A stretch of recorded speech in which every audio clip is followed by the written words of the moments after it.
جھوٹ بولیں گے تو کوئی آپ کو اسکرین سے نہیں ہٹائے گا. کیوں؟ کیونکہ آپ ریاست کے بیانیے کے ساتھ الائنڈ ہیں. یہاں پر اینکرز بیٹھے ہوئے ہیں, کوئی اینکر بتائے کہ آج مین سٹریم میڈیا پر ان کے شو کے لیے کبھی کال نہ آئی ہو کسی ادارے کے باوردی افسر کی کہ یہ سیگمنٹ یا یہ شو آپ نے کیوں کیا, یا کسی کو جس کو آج کاشف عباسی آف ایئر ہیں یہ بتائیں کہ ان کو نون لیگ نے آف ایئر کروایا ہے یا ان کو کسی ادارے نے آف ایئر کروایا ہے. ہم سب جانتے ہیں کون یہ سب کچھ کرتا ہے, لیکن ان کا نام لینے کو کوئی تیار نہیں ہے. ان کے ساتھ کام کرنے کو ہمارے بہت سے دوست تیار ہو جاتے ہیں, اور وہ نجی محفلوں میں ہمیں کہہ رہے ہوتے ہیں غلط ہے, لیکن وہی لوگ اسکرین انجوائے بھی کر رہے ہوتے ہیں. میرا صرف جو مسئلہ ہے اور میرا جو ایک مدعا ہمیشہ رہا ہے وہ یہ ہے کہ یار آپ کن کے ہاتھ میں قوانین دینے چاہ رہے ہیں؟ ان کے ہاتھ میں جو اینٹی ٹیررزم کے قانون کا غلط استعمال کرتے ہیں, جو ماضی میں بھی پیکا کا غلط استعمال کرتے رہے, جو آپ کے ملک میں جسے کہتے ہیں سینسرشپ کے بنیادی طور پہ موجد وہ ہیں, فیک نیوز کے موجد وہ ہیں.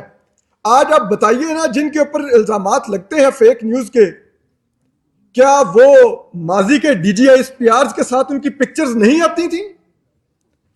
کیا کوئٹہ میں ہونے والی کانفرنسوں میں میڈیا ورکشاپوں میں ان کو نہیں انوائٹ کیا جاتا تھا؟ کون کرتا تھا یہ سب کچھ؟ ڈال تو آج پولیٹیشنز پر دیا گیا ہے, ڈال صحافیوں پر دیا گیا ہے, ڈال پولیٹیکل پارٹیز پر دیا گیا ہے. لیکن کیا کریں, ہم تو ہر دور میں جسے کہتے ہیں کھڑے رہتے ہیں. سیاسی جماعتیں کبھی ہمارے ساتھ آتی ہیں جب زیر تاب آتی ہیں, پھر جب وہ حکومت میں جاتی ہیں تو وہ کسی اور کے ساتھ چلی جاتی ہیں, اور پھر ان کو ہم ہی لوگ قابل نفرت بھی لگنے لگ جاتے ہیں, صحافی برے لگنے لگ جاتے ہیں, یہ فیک نیوز کے موجد لگنے لگ جاتے ہیں. افضل بٹ صاحب یہاں بیٹھے ہوئے ہیں, ہماری پی ایف یو جے کے سربراہ ہیں اور ایک طویل عرصے سے سربراہ ہیں, انہوں نے ہر دور دیکھا ہے, اور یہ کوئی پہلی دفعہ نہیں دیکھ رہے کہ میڈیا سینسر ہو رہا ہے یا میڈیا انڈر اٹیک ہے, یا یہ پہلی دفعہ کھڑے بھی نہیں ہو رہے, یا پہلی دفعہ ایسا نہیں ہے کہ بات بھی نہیں کر رہے. لیکن میں صرف ایک چیز چاہتا ہوں کہ ہمیں ایٹ لیسٹ وہ ہاتھ تو آئیڈینٹیفائی کر کے بات کرنی چاہیے, بجائے اس کے کہ ہم وہ ڈھکے چھپے لفظوں میں بات کرتے رہیں. اگر فوج کرتی ہے تو بات کریں نا نام لے کے کہ فوج کرتی ہے. یہ ہم کیوں بار بار مختلف فوج کے مہروں کا نام لیتے رہیں؟ ان مہروں کی کیا حیثیت ہے؟ آج اگر ہم شہباز شریف صاحب پر تنقید کر لیں کیا مل جائے گا؟ ایک ارریلیونٹ اور ایک بے اختیار پرائم منسٹر پر ہم تنقید کر کے ذمہ داری ڈال دیں گے, یا ہم چیف جسٹس یحییٰ آفریدی یا آئینی بینچ کے سربراہ امین الدین خان پر ذمہ داری ڈال دیں, جو لوگ ارریلیونٹ لوگ ہیں. جو اصل ہاتھ ہے اس کی بات کرنی چاہیے, اور ہمیں جو جدوجہد بھی کرنی ہوگی اگر کرنے کا واقعی سنجیدہ ارادہ ہے تو جو 75 سال سے کر رہے ہیں ان کے بارے میں کریں, بجائے اس کے کہ ہم ارریلیونٹ لوگوں کے بارے میں بات کرتے رہیں جو جن کو فائلیں تھمائی جاتی ہیں وہ رات کے 12 بجے کے بعد لیجسلیشن کرتے ہیں. شکریہ. اگر آپ دیکھیں یہاں پہ جو بھی ڈکٹیٹر آئے وہ آ کے کیا کہتے تھے, وہ آ کے مجھے آپ کو پوری قوم کو دکھاتے تھے بھائی یہ دیکھو یہ مجھے عدالت نے ایک فیصلہ دے دیا ہے, اب میں تمہارے آئین میں تبدیلی بھی کروں گا, اب میں یہاں پہ حکومت بھی کروں گا کیونکہ ملک کی معزز عدالت نے مجھے یہ رائٹ دی. لیکن ہم ایک ایسے جمہوری دور سے گزر رہے ہیں جس جمہوری دور کے اندر جمہوری جماعتوں کی حکومت ہے, اور ان کے وزراء ٹی وی پہ بیٹھ کے کہتے ہیں کہ بھائی فیصلہ آ گیا ہے آپ کروا لیں الیکشن, فیصلہ آ گیا ہے آپ کروا لیں اس پہ عمل درآمد. کیا پاکستان کے کسی ڈکٹیٹرشپ کے دور میں بھی سپریم کورٹ کے فل کورٹ کے فیصلے کو ایسے روندا گیا؟ تو ہمارا المیہ یہ ہے کہ وہ جو جمہوری لوگ تھے جن سے ہمیں امید تھی ان لوگوں نے آئین کو پس پش ڈال دیا. پھر ادھر ایک اور چیز بھی بڑی فیشنیبل ہے کہ سارے مل کے بیٹھ جائیں, چارٹر آف ڈیموکریسی ہو گیا تھا, چارٹر آف اکانومی کر لیں.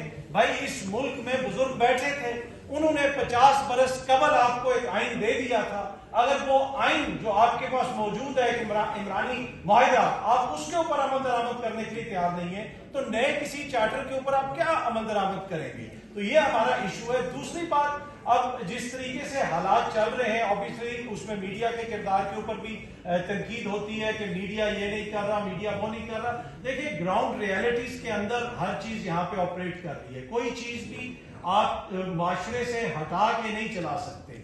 اگر آپ سیاست کو دیکھ لیں, میڈیا کو دیکھ لیں, کوئی بھی شعبہ ہو جائے, یہ نہیں ہو سکتا کہ آپ ایک محکمہ بنا دیں اور آپ کی جو معیشت ہے وہ ترقی کر جائے لیکن ملک میں ڈیموکریٹک رائٹس کسی کے پاس نہ ہو. ایسا نہیں ہوتا. پوری دنیا کے اندر وہی معاشرے ترقی کرتے ہیں جہاں پہ بیسک چیز ہے رول آف لا. جہاں تک رول آف لا نہیں ہوگا یہ چیزیں اسی طرح چلتی رہیں گی. پھر ایک نارملائز کرنا, ہم نے چیزوں کو جس طریقے سے نارملائز کر دیا ہے, ہم نے قبولیت جیسی ٹرمز کہ بھائی ان کی قبولیت نہیں ہے.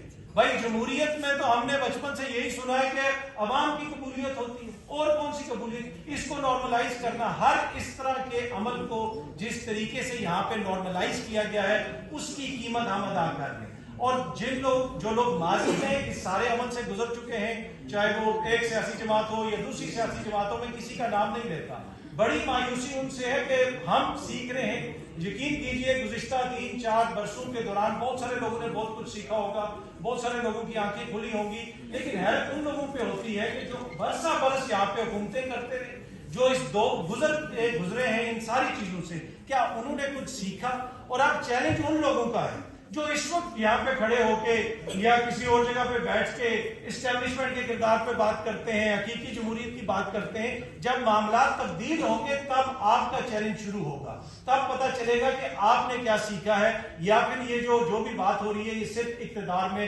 آنے کی ہے. بس اتنا ہی میں نے عرض کرنا تھا. امید ہے کہ جی آپ لوگوں کو یہ پسند آئے گا. Thank you.